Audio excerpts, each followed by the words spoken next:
Hello everyone, welcome back to Veranda IAS. We are back with a new chapter of Indian Polity Foundation course series in which we will be discussing about the weightage of polity in mains examinations. We have already seen about the relevance of polity, origin of polity as a subject and weightage in prelims exams. Then I told you that what should be your strategy to prepare polity as a subject at prelims level and at mains level. Now we will see in detail what is the syllabus of mains examinations, GS paper 2, polity and governance. And IR is also there, but we will be dealing with polity and governance specifically. Then we will see the weightage of polity in mains every year, which is increasing. So the learning objective is to explain the weightage of polity in mains. GS paper 2, polity, governance, social justice and international relations. Very, very, very important paper for you. Not only for preparations, but even at the interview level. Even in the interview, you will be getting questions from international relations, polity, governance issues, social sector schemes, social justice. Even I have already told you in 2020 essay examination, you got the term social justice as it is. Like you have to build a correlation between the economic prosperity and the social justice in that essay topic. So these all terms itself are very, very important. The syllabus is detailed, given by the UPSC. So this syllabus is your Bible for the preparation. In our previous session, I told you that for polity, what you have to do, you have to prepare notes at the mains level. To prepare the notes at the mains level, I suggested you that you have to go content-wise, topic-wise. Your content should be prepared topic-wise. So how you have to do this? We'll see in today's session with the help of syllabus of GS paper 2. Total 20 number of questions will be there, 250 marks question paper will be there, and heavy emphasis on governance and polity related topics. Some or other year, like alternative years, you might get like some 150, 180 marks, up to 180 marks of questions from polity and governance. So you don't know what is the weightage of any subject in UPSC exam by the website or the declaration of UPSC, but you will get to know with the help of previous year question papers.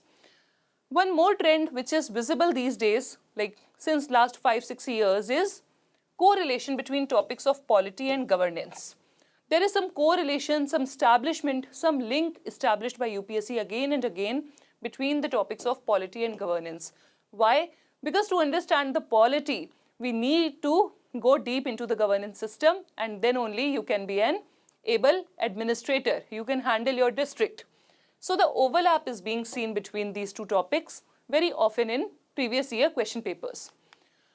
So we'll deal with syllabus, polity and governance. First and foremost, Indian Constitution, the basic book, Indian Constitution, which starts from its historical underpinnings, that is historical background, the history, what all acts influenced it, who all were the members of Constituent Assembly, what were debates happening there, and then how it evolved, how many constitutions they have read, what have they taken from which constitution, what is the basis of different features, different forms adopted in Indian Constitution, how the Indian Constitution evolved as a living document. So we have to understand this, and then we have to relate this with the present scenario. Why present scenario? Because often we say Indian Constitution is a living document. What is a living document? Can you please think on this? What is a living document? What can be called as a living document? As the name suggests, it is a book which lives. How can a book live? With the help of amendments. The book which can be amended, which can be updated, which can be deleted as per the need of the society of the time. Indian society has evolved a lot from 1947 till today. So to pace up with these evolutions, with these changes, our founding fathers have given some features in Indian Constitution. Those features are known as amendments to Indian Constitution. So basically, with the help of amendment, we keep it live. We give life to the document, Then next is evolution, important features, amendments, significant provisions, and the basic structure. What is basic structure? It is not the basic structure, it is a doctrine which was given by Supreme Court of India in Keshwananda Bharti case. So why do we take UPSC very difficult if we have each and everything told to us, informed to us by the authorities that what all questions can be there? They have told us a detailed explanation, given us a detailed explanation of the topics. We have basic structure doctrine which was evolved in Keshwananda Bharti case 1973 by the Supreme Court of India. So basically all the subtopics are also given to you. You have to prepare the notes like this.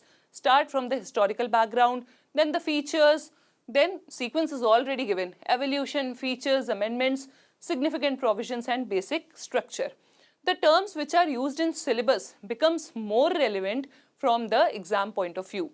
Why? Because UPSC has given you this topic, and even if after that you are not preparing, then it is very difficult for you to prepare. Why? Because the list of the topic has already been given to you. It is like a school exam where you have a syllabus, you have the book, you have to read, you have to go. Here, you just have to build the analytical ability and answer writing. This is extra. Next topic of the syllabus is functions and responsibilities of union and the states. Central government, state government. We will be covering different parts of Indian Constitution and different schedules of Indian Constitution. I already told you how you have to cover this topic. Central government and state government, you have to cover it in comparative manner. Bring comparison between different authorities at center and states. There will be some special provisions for some states, some UTs as well. That is exception that you have to deal separately. And then issues and challenges pertaining to the federal structure. Mains. Not only federalism you need to know, not only features of federalism you need to know. What you need to know is issues and challenges pertaining to federal structure of Indian polity. Then next is devolution of powers. What is this? Devolution of powers,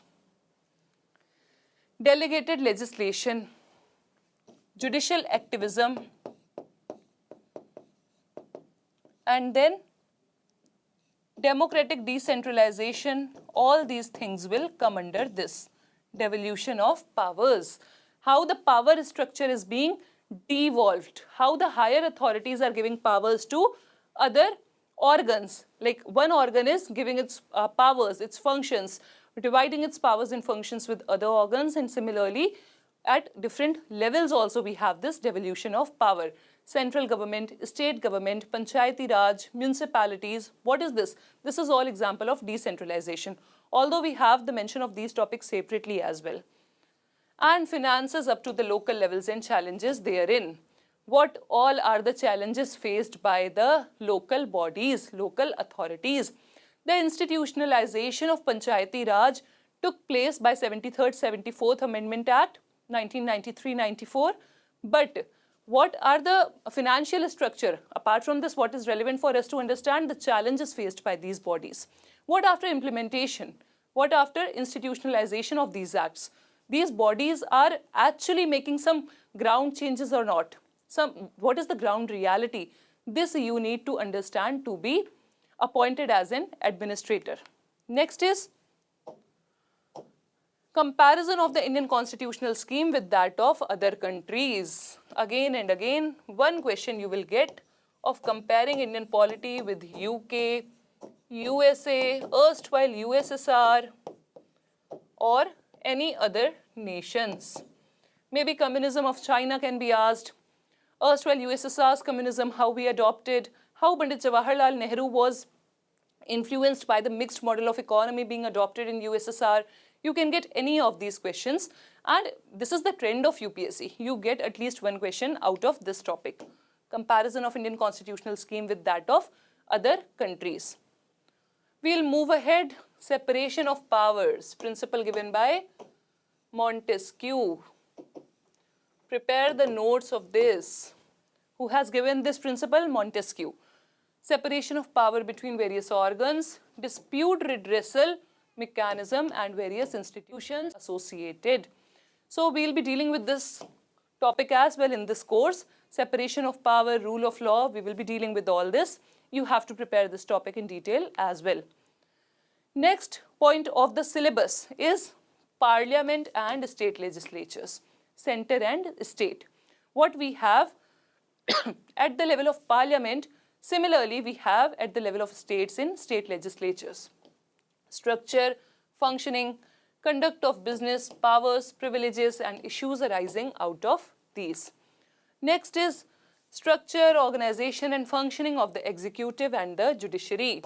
Executive, legislature, judiciary, three organs, their functioning, their structure, their organization, their financing, everything you need to understand.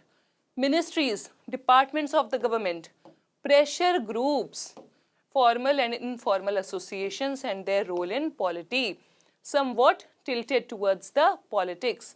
What is the role of pressure groups in Indian politics, Indian polity? How pressure groups are actually influencing the policy making in India. You have to understand all these aspects. Next is RPA, very, very important. Last year also we got a question from RPA in GS paper 2.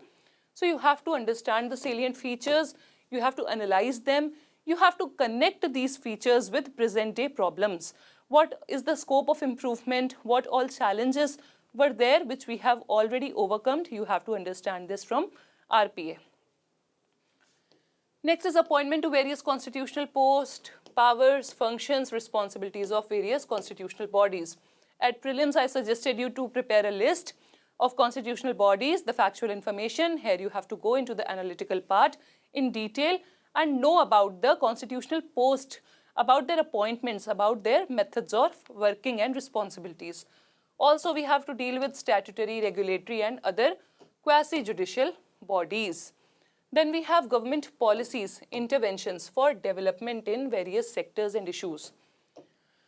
So you should not have doubt that from where do we get questions from government policies. UPSC has mentioned they are going to definitely give you questions from government policies and interventions, schemes of Government of India, which are helpful in development of various sectors and issues arising out of their design and implementation. Imagine yourself as a district collector. If you are not only knowing that what is Matritva Sahyog scheme or what are all the LPG reforms of 1990, you are not aware about the schemes for women, for underprivileged, for child welfare. So there is no sense. So UPSC tests you on these things, the realistic things which you have to deal in your further appointments. Next is developmental processes and the development industry, the role of NGOs, self-help groups, various groups and associations, donors, charities, institutional and other stakeholders. Then we have welfare schemes as well for vulnerable sections, underprivileged sections of the population by the center and also the states. The schemes of state governments are also relevant, which are in the news or which are making some tremendous changes in the Indian society. And the performance of these schemes, mechanisms, law, institutions, bodies constituted for the protection and betterment of these vulnerable sections. What all vulnerable sections? SCs, STs, other minorities, religious minorities,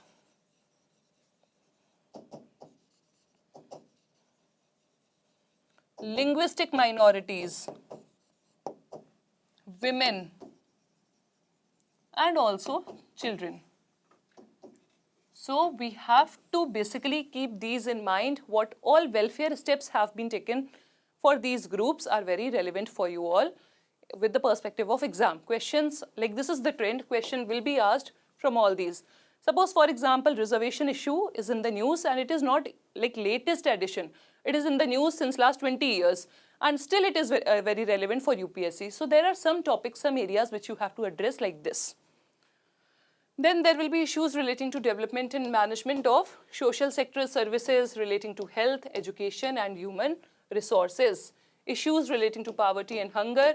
This will also be covered in GS paper 3 economics.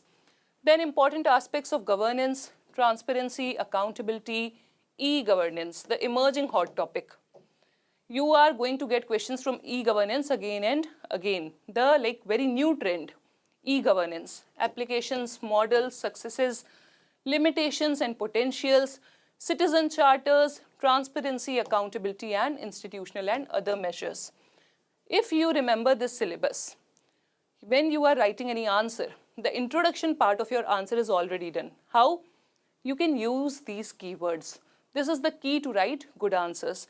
Transparency, accountability, e-governance, health, education, social justice, economic prosperity. These are the words, keywords, which will fetch you more marks. Definitely will fetch you more marks. Then very important, role of civil services in a democracy, role of bureaucracy, for which we all are preparing. RPA 1950, RTI Act, very important, judiciary, federalism, secularism, local self-government. Actually, I have analyzed previous year question papers and have sorted out these topics from which, like the latest trend says, these are very, very important. You cannot leave any topic, but this should be your priority. And then various institutions. This is the list of the topic. RPA 1915, RTI, judiciary, federalism, secularism, local self-government and various institutions. So this was all for today. This is how you have to make the notes and prepare for the mains examinations. From this, we will continue ahead in next session. Till then, stay tuned, keep studying. Thank you so much.